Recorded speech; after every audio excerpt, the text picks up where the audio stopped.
নমস্কার বন্ধুরা, রূপকথার রান্নাবান্নায় সকলকে স্বাগত। নিরামিষ দিনে আমরা কি রান্না করব সেটাই ভেবে পাই না। তো আজকে আমি সম্পূর্ণ নিরামিষ এই রেসিপিটা বানিয়ে নিয়েছিলাম। নাম কি দেব সেটাই বুঝতে পারছি না। এটা একটা ছানার তরকারি, খেতে যেরকম সুন্দর হয় দেখতেও হয় ভীষণ সুন্দর।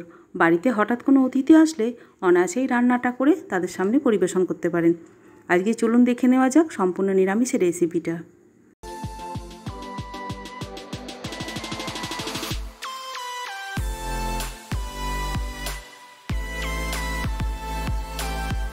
প্রথমে আমি এখানে 1.5 লিটার দুধ কড়াইতে দিয়ে দিয়েছি গরম হতে। এবার ফুটে যাওয়া পর্যন্ত অপেক্ষা করব। দুধটা ভালোভাবে ফুটতে শুরু করেছে। এবার আমি একটা কাপের মধ্যে হাফ কাপ নিয়েছি দই আর অল্প একটু জল দিয়ে ভালো করে ফেটিয়ে নিয়েছি। আমি দই দিয়ে ছানাটা তৈরি করব। আপনারা চাইলে এখানে লেবুর রস বা ভিনিগার দিয়েও ছানাটা বানিয়ে নিতে পারেন। দই দিয়ে ছানা করলে ভীষণ ভালো হয়। দইটা দেওয়ার পরে গ্যাসটাকে একদম কমিয়ে দিতে হবে আর আস্তে আস্তে করে নাড়তে হবে। 1 মিনিটের মধ্যেই খুব সুন্দরভাবে ছানাটা তৈরি হয়ে যাবে। দেখতেই পাচ্ছেন ছানাটা আস্তে আস্তে কাটতে শুরু করেছে।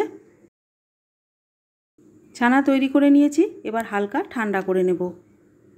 একটা বাটির ওপরে একটা বড় ছাঁকনি নিয়ে নিয়েছি, তার ওপরে নিয়েছি সাদা একটা কাপড়। এবার ছানা আর জল দুটোকেই একসাথের মধ্যে ঢেলে দিচ্ছি। ছানা থেকে পুরো জলটাকে কিন্তু বের করে দিতে হবে।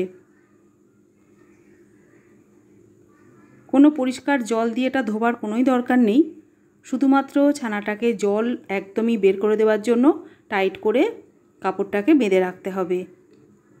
এখনও কিন্তু বেশ গরম আছে, তাই আস্তে আস্তে করে আমি এটাকে একটু কাপড়টাকে ঘুরিয়ে নিচ্ছি। ছাঁকনির ওপরে রেখে নিচে একটা বাটি দিয়ে আমি এটাকে আধ ঘন্টার জন্য এইভাবেই রেখে দেব, একদম জলটা ঝরে যাওয়া পর্যন্ত। আধ ঘন্টা হয়ে গেছে, একদম ছানা থেকে পুরো জলটা বেরিয়ে গেছে। এবার থালার ওপরে আমি এটাকে খুলে নিচ্ছি। 1.5 লিটার দুধ থেকে বেশ অনেকটাই ছানা তৈরি হয়েছে আর জলটা দেখুন একদমই শুকিয়ে গেছে। একটু ভেঙে নিচ্ছি হাত দিয়ে। এই ছানার মধ্যে আমি দিয়ে দিচ্ছি 2 চামচ মতন ময়দা। এটা শুধু বাইন্ডিংয়ের জন্য ব্যবহার করতে হবে, খুব বেশি ময়দা কিন্তু এখানে ব্যবহার করা যাবে না, তাহলে স্বাদটা একদম অন্যরকম হয়ে যাবে। স্বাদ মতো দিয়ে দিলাম লবণ আর 1 চামচ দিচ্ছি চিনির গুঁড়ো। আমি এখানে গুঁড়ো চিনি ব্যবহার করেছি, মাখতে সুবিধা হবে। ভালো করে সমস্ত উপকরণকে হাতে করে চটকে চটকে মেখে নিতে হবে। একটু বেশি ড্রাই হয়ে গেছে ছানাটা, সেই জন্য অল্প একটু জল দিয়ে হালকা নরম করে নিচ্ছি, তবে বেশি কিন্তু জল ব্যবহার করা যাবে না। ছানাটা খুব স্মুথভাবে তৈরি হয়েছে। মিনিট 10 মতন আমি মেখে নিয়েছি। এবার এর থেকেই 4 ভাগের 1 ভাগ আমি আলাদা করে নিচ্ছি। অল্প অংশটার মধ্যে নিয়ে নিচ্ছি হাফ চামচ মতন হলুদের গুঁড়ো আর দিচ্ছি সামান্য একটুখানি লঙ্কার গুঁড়ো স্বাদ হবার জন্য। ভালো করে ছানাটার সাথে মিশিয়ে নেব। একদম সমানভাবে মেশাতে হবে, সব জায়গায় যেন হলুদটা ঠিকঠাক মতন মেশে। খুব ভালোভাবে মেখে নিয়েছি। এবার হলুদ অংশটা থেকেই আমি কয়েকটা ছোট্ট ছোট্ট লেচি করে নিচ্ছি। যেরকম কুসুম হয় ডিমের, সেরকমই সাইজের কতকগুলো লেচি তৈরি করে নিচ্ছি। ভালো করে 2 হাত দিয়ে গোল করে নেব। হাতটাকে একটু ভালো করে ধুয়ে এসেছি। এবার এখানে 7টা বল হয়েছে আর সাদা অংশটা থেকেও ঠিক 7টা আমি বল তৈরি করব, তবে সাইজটা বেশ বড় হবে। যতটা সম্ভব এগুলো সবগুলোকে সমান করেই তৈরি করতে হবে। একটা বলকে নিয়ে হাতে করে গোল করে নিচ্ছি। একটু বাটির মতন আকার তৈরি করে নিচ্ছি। একটা হলুদ বল সাদা বলের ভেতরে ঢুকিয়ে ভালো করে আটকে নেব, যাতে করে হলুদ অংশটা বেরিয়ে না আসে। এবার একটু হাতে করে চেপে চেপে গোল করে নিতে হবে। একটু গাটাকে মসৃণ করে নিতে হবে। গোল করে নিয়ে একটু লম্বা আকার দিয়ে নিচ্ছি, যেরকম ডিম দেখতে হয়।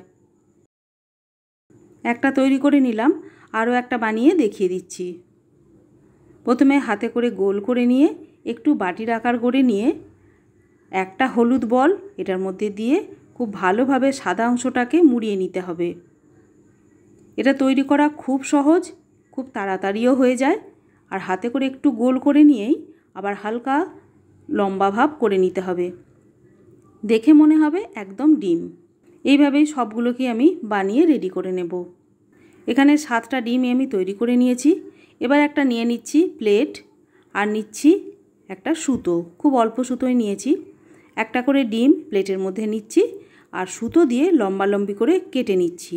যেরকমভাবে আমরা ডিম কাটি, সেদ্ধ ডিম, ঠিক সেইভাবেই কাটবো। খুব সুন্দরভাবে এটা কেটে যাবে সমানভাবে। দেখুন, দেখে মনে হচ্ছে সত্যি অর্ধেকটা ডিম। আরও একটা কেটে নিচ্ছি। দেখুন, খুব নরম হয়, সেজন্য খুব সাবধানে কিন্তু এটা কাজটা করতে হবে। ছুরির থেকেও সুতোর সাহায্যেই খুব ভালোভাবে এটা কাটা যাবে। দেখুন, সমস্ত ডিম আমি কেটে নিয়েছি আর দেখতে কত সুন্দর লাগছে। এবার একটা মশলা তৈরি করে নেব। তার জন্য একটা মিক্সিং জারের মধ্যে নিয়ে নিচ্ছি 1/2 ইঞ্চ মতন আদার টুকরো, নিচ্ছি 1 টেবিল চামচ কাজু বাদাম, আর মগজ নিচ্ছি 1 টেবিল চামচ। মিডিয়াম সাইজের 2টো টমেটোকে ছোট ছোট টুকরো করে নিয়েছি। এটা এর মধ্যে দিয়ে একটা মিহি পেস্ট তৈরি করে নেব। কড়াইতে বেশ কিছুটা সাদা তেল দিয়ে দিচ্ছি। হালকা গরম হওয়া পর্যন্ত অপেক্ষা করব। তেল হালকা গরম হয়ে গেছে। এবার ডিমগুলোকে আমি এর মধ্যে দিয়ে ভেজে নেব। খুব বেশি গরম করা তেলের মধ্যে কিন্তু দেওয়া যাবে না, তাহলে পুড়ে যাবে। যেহেতু এটা ছানার তৈরি, তাই হালকা গরম হলেই তেলটার মধ্যে দিয়ে দিতে হবে। আর 10 সেকেন্ড মতন রেখেই আস্তে আস্তে করে উল্টে দিতে হবে। গ্যাসের ফ্লেমটাকে একদম কমিয়ে রেখেই এটা ভাজতে হবে। এবার 2টো খুন্তির সাহায্যে খুব আস্তে আস্তে করে এটাকে উল্টে দিচ্ছি, যেহেতু এটা ভীষণই নরম। এবার দেখতেই পাচ্ছেন একটা সাইড বেশ হালকা ভাজা হয়ে গেছে। এবার অপর সাইডটাকেও উল্টে দিয়ে ভেজে নেব। একটা সাইডে সরিয়ে রেখে দিয়ে বাকি ডিমগুলোকেও আমি এইভাবে ভেজে নিচ্ছি। আপনারা যদি মনে করেন যে না ভেজেও করবেন, তাহলে এটা না ভেজেও কিন্তু ডাইরেক্ট তরকারির মধ্যে দিতে পারেন, তাহলেও কিন্তু খেতে ভালো হয়। আগের ছানার ডিমগুলো ভাজা হয়ে গেছে। এবার প্লেটের মধ্যে আস্তে আস্তে করে তুলে নিচ্ছি। সবগুলোকেই এভাবে আমি ভেজে নেব। আমি ছোট ছোট করে টুকরো করে কয়েকটা আলু আমি আগে থেকেই ভেজে নিয়েছি। এটা আর ভিডিও করে দেখালাম না, তাহলে ভিডিওটা অনেক বড় হয়ে যাচ্ছে। এবার আমি গোটা গরম মশলা ফোড়ন দিচ্ছি। তেলের মধ্যে দিয়েছি 4টে লবঙ্গ, 4টে ছোটো এলাচ আর 2টো দারচিনি। 10 থেকে 15 সেকেন্ড একটু তেলের মধ্যে দিয়ে নেড়ে চেড়ে নিচ্ছি। যে বাটা মশলাটা করে রেখেছিলাম সেটা আবার তেলের মধ্যে দিয়ে দিলাম। ভালো করে নেড়ে চেড়ে কষে নেব। গ্যাসের ফ্লেমটাকে মিডিয়াম থেকে লোতেই রাখতে হবে, নাহলে মশলাটা পুড়ে যাবে। 4 থেকে 5 মিনিট কষে নেবার পরে আমি এবার মশলার মধ্যে দিয়ে দিচ্ছি কাশ্মীরি লাল লঙ্কার গুঁড়ো। এটা কালারের জন্য দিচ্ছি, এটা একেবারেই অপশনাল, আপনারা নাও দিতে পারেন। দিয়ে দিচ্ছি সামান্য একটুখানি হলুদের গুঁড়ো, জিরের গুঁড়ো দিয়ে দিচ্ছি 1/2 চা চামচ, 1 চামচ দিচ্ছি ধনের গুঁড়ো। 4টে কাঁচা লঙ্কাকে একটু ফাটিয়ে দিয়েছি। ঝালটা আপনারা আপনাদের মতন দিয়ে নেবেন। আপনারা চাইলে কাঁচা লঙ্কাটাকে বেটেও এখানে দিতে পারেন। মশলার সাথে খুব ভালোভাবে কষিয়ে নিচ্ছি। মশলা আমি 5 থেকে 7 মিনিট ভালো করে কষিয়ে নিয়েছি। কাঁচা গন্ধটা একেবারেই চলে গেছে। এবার দিয়ে দিচ্ছি স্বাদ মতন লবণ, দিয়ে দিচ্ছি চিনি। যেহেতু এটা নিরামিষ রান্না আর ছানার তরকারি, তাই একটু মিষ্টি দিতেই হবে, নাহলে খেতে ভালো লাগে না। ভালো করে মশলার সাথে মিশিয়ে নিলাম। এবার ভেজে রাখা ছোট ছোট আলুর টুকরোগুলোকে এর মধ্যে দিয়ে ভালো করে কষিয়ে নেব। মিক্সির জারটাকে ধুয়ে ওই জলটা আমি এখানে ব্যবহার করলাম। ভালো করে মশলার সাথে মিশিয়ে নিচ্ছি। এবার ঢাকা দিয়ে একদম কম আঁচে 5 মিনিট রান্না করব। 5 থেকে 6 মিনিট হয়ে গেছে। দেখুন, মশলার থেকে তেলটাও ছেড়ে এসেছে আর একদম কষানো কমপ্লিট হয়ে গেছে। আমি এখানে একটা আলুকে একটু টিপে দেখে নিচ্ছি খুব ভালোভাবে সেদ্ধ হয়েছে নাকি। একদমই সেদ্ধ হয়ে গেছে, মশলাও কষানো হয়ে গেছে। এবার এর মধ্যে দিয়ে দেবো পরিমাণ মতন জল। আমি এখানে 2 কাপ মতন জল ব্যবহার করছি। আপনারা যেরকম গ্রেভি রাখবেন সেই বুঝে জলটা ব্যবহার করবেন।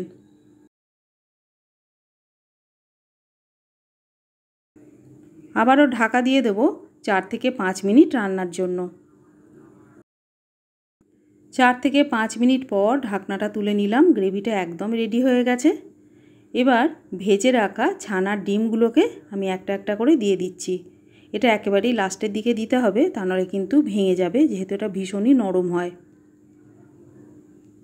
আমার রেসিপি আপনাদের যদি ভালো লাগে অবশ্যই চ্যানেলটাকে সাবস্ক্রাইব করে পাশের বেল আইকনে প্রেস করে রাখুন আরও অনেক রেসিপি দেখার জন্য। আর অবশ্যই একটা লাইক করে দেবেন। আর যে সমস্ত বন্ধুরা আমার চ্যানেলটাকে সাবস্ক্রাইব করেছেন তাদেরকে জানাই অসংখ্য ধন্যবাদ। রান্নাটা প্রায় হয়ে এসছে, এটা 1 থেকে 1.5 মিনিট ফুটে যাবে। এবার আমি দিলাম সামান্য একটুখানি গরম মশলার গুঁড়ো আর দিচ্ছি গাওয়া ঘি 1.5 চামচ মতন। ঘি না দিলে নিরামিষ রান্না কিন্তু খেতে ভালো লাগে না। ঢাকা দিয়ে এবার রেখে দেব 5 থেকে 7 মিনিট।